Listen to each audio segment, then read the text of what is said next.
Olá, bom dia, galerinha do nono ano. Espero que vocês estejam bem, que vocês estejam estudando, que vocês estejam se protegendo, né, pessoal? Cuidado com o lockdown que está vindo aí.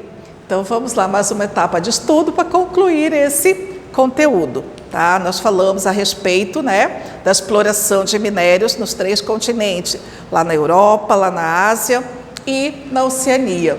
E aí nós vamos estar falando um pouquinho sobre o trabalho e economia, né, que é realizado devido a essa extração.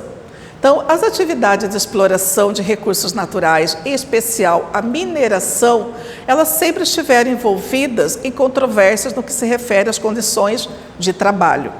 Então, lá no início, né, no período da Revolução Industrial, principalmente lá no século XVIII e XIX, foi uma luta de mineiros por condições mais justas e salubres de atuação laboral, ou seja, melhores condições de trabalho. Então aqui, pessoal, nós temos uma imagem, né, das minas. Por quê, pessoal? Porque quando nós falamos de exploração mineral, então realizada onde? No subsolo, né? Então lá no interior do planeta. Então quanto mais profundo, maior é o calor. E como nós estamos falando da primeira revolução industrial, que tinha como fonte de energia o carvão, então além dele ser também prejudicial, não somente o calor intenso, né, dependendo da profundidade, mas a intoxicação que eram gerado.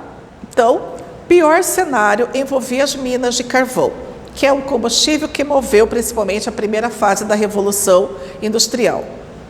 Então, nós vamos ter, por exemplo, como riscos, né, desabamento que pode acontecer, liberação de gás metano, que tornava o ambiente suscetível a incêndios, explosões e até mesmo intoxicações, né? Então, os mineiros, muitas vezes, crianças trabalhavam até 14 horas por dia. Era muito comum nesse período ter o trabalho infantil, tá? Até porque, por ser criança e dependendo da escavação, era mais fácil da criança se locomover, né, lá de baixo.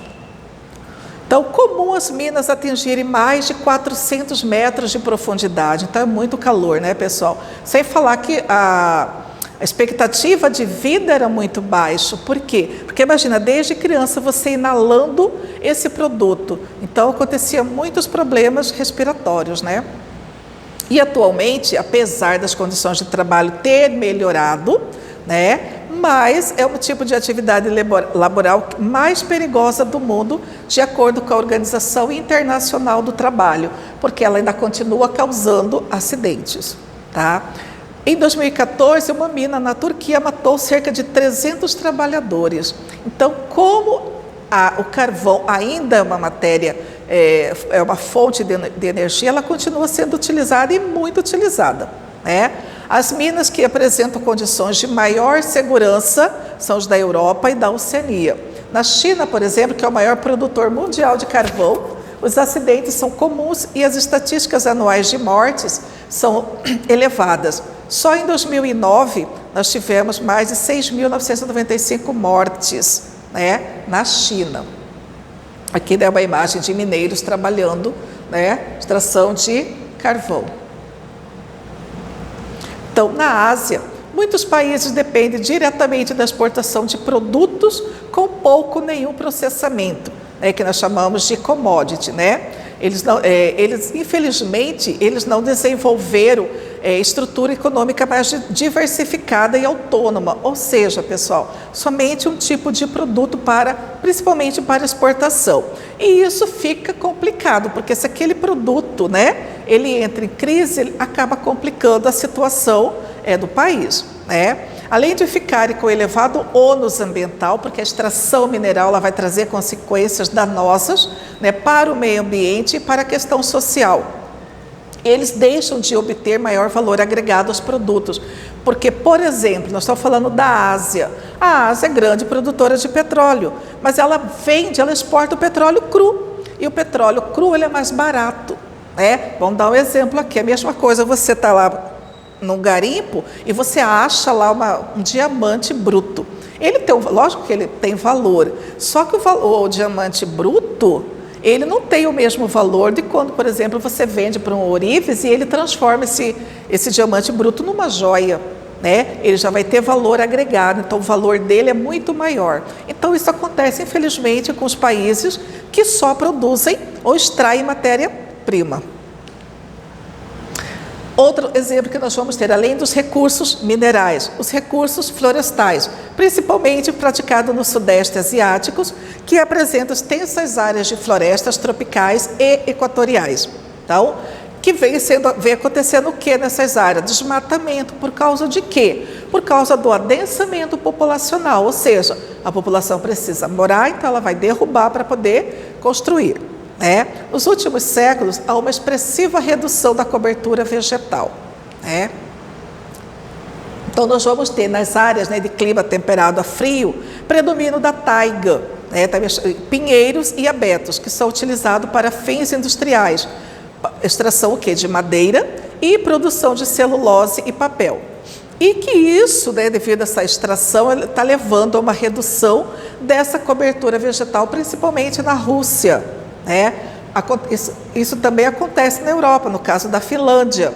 É um país nórdico, lá do norte da Europa, que também é um grande produtor de madeira, até máquinas de equipamento para o setor. Então, ele fabrica máquinas para poder extrair essas madeiras. Então, aqui nós temos exemplo lá na Finlândia. Na Finlândia, floresta de taigas. É um tipo de vegetação homogênea, igual. Nas últimas décadas, pessoal, as florestas remanescentes, as que sobraram da Indonésia, nas Filipinas e nos países da Península da Indochina, que são Vietnã, Laos, Camboja, Tailândia e Mianmar, vêm sendo exploradas de maneira mais intensa. E isso, pessoal, por um lado, ele vai trazer benefício, capital, vai trazer, mas vai ter consequências, principalmente para a nossa saúde. Então, olha só, área de desmatamento ilegal na Indonésia. Então, olha só as condições que o solo fica exposto. Então, você desmata. Mas então não pode desmatar? Mas então por que não faz a prática de silvicultura? Você tira, mas você planta, não é só extrair. Então, grandes corporações do mercado da borracha e de biocombustíveis são responsáveis pela transformação de áreas de florestas nativas em monocultoras de seringueiras.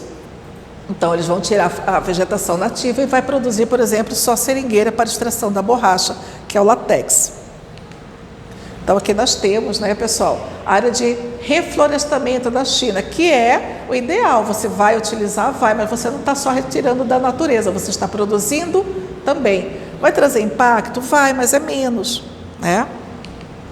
E era isso que nós tínhamos para falar a respeito do trabalho e economia dessa produção dos recursos naturais da Ásia, da Europa, da Oceania. Terminamos o capítulo, vamos fazer a atividade, pessoal. Beijo, até a próxima videoaula.